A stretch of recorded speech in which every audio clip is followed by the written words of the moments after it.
Maupay nga adlaw, mga kabugtuan ko nga dakan Hesukristo.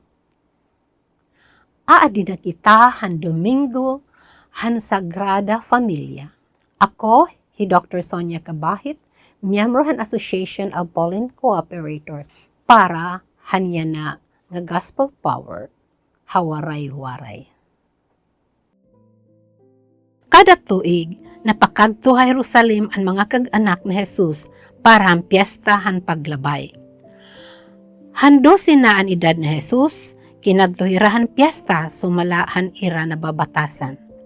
Katapos ang piyesta, nagtipaulihira, kundi nagpabilin ang bata nga Jesus didto sa Jerusalem. Waray mahibaruhin ni an iya mga kag-anak, naghunahunahira nga upod hiya han kadaman, sanglit naglinakatiraan ay hinbugos nga adlaw, ngan amo na ang pamiling nira haiya didtuhan ira kaurupdan ngan kasangkayan. Waray hira makaagi haiya, sanglit binalik hira ngadto Jerusalem, hinpagbiling haiya. Han pag ikatulo ka adlaw, hinagian nira hiya didto sa templo, nga naglingkod upod han mga magturutdo nga Hodeo, na mamati nga nagpapakian na haira. Nahipausagod ang nga tanan, nga nagpakabatiha iya, magupay nga mga baton.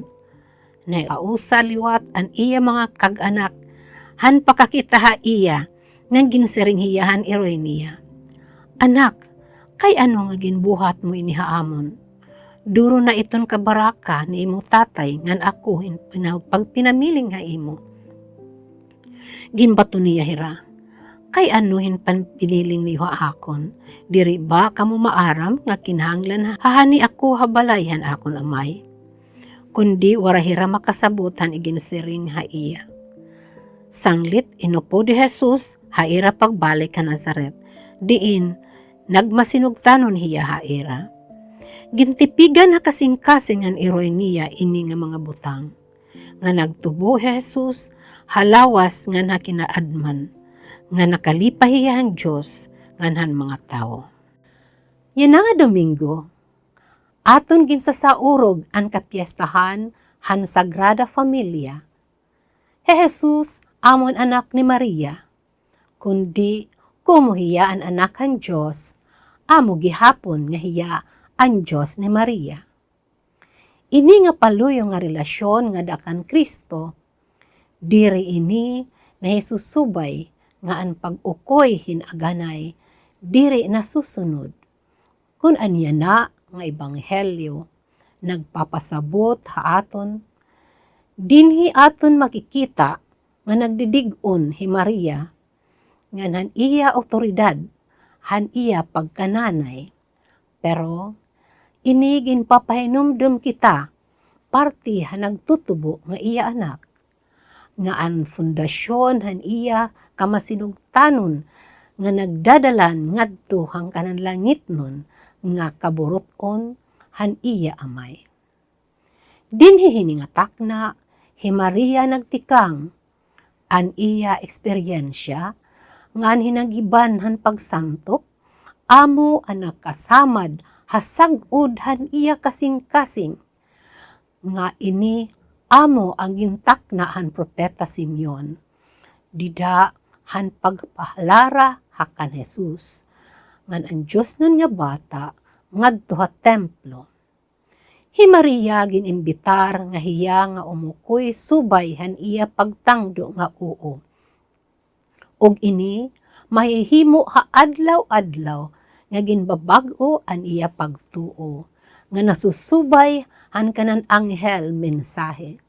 Maski kun an babasaran, kun hamasirum ngan danay ngani, makuri maintindihan, adtun mga nahihanabo, parihas niya na. Kun aton ngani igpapaagi hinpananglitan, an nga tanan nga mga ginikanan, makikigtuhay good parihas hini nga kamatuoran, nga hi Maria, iya ginagian an kamakuri, Yana nga adtong ira mga anak, daw gintatag iyahan gud han Dios. Ngan hira, waray gud katungod nga ira gintatag iya an mga ginikanan. Daw sugad hin mga gintulinan han kanan Dios. Baraan nga hiagi. Nga sugad han mga regalo o abilidad, didahang parabola, han kinahanglanon hin initugutan tumubo ngan dumamo. Para hiya sumubay ngan mahigamitan, ngan pagpulsan han kanan Dios gusto matuman. Ginoo Jesus, buligi an nga tanan nga mga ginikanan, nga kitaon nira iton ira mga anak, daw parihas insagrado nga pagtapot, ngan ira makita, ngan masantupan, nga an pagiging ginikanan, daw usa hahatag han Dios, nga bukasyon, ngan misyon, han iya kaburutan. Amen. Dayawo ni Jesus, Maria, Jose, ang Sagrada Familia, nga aton susbaranan. Amen.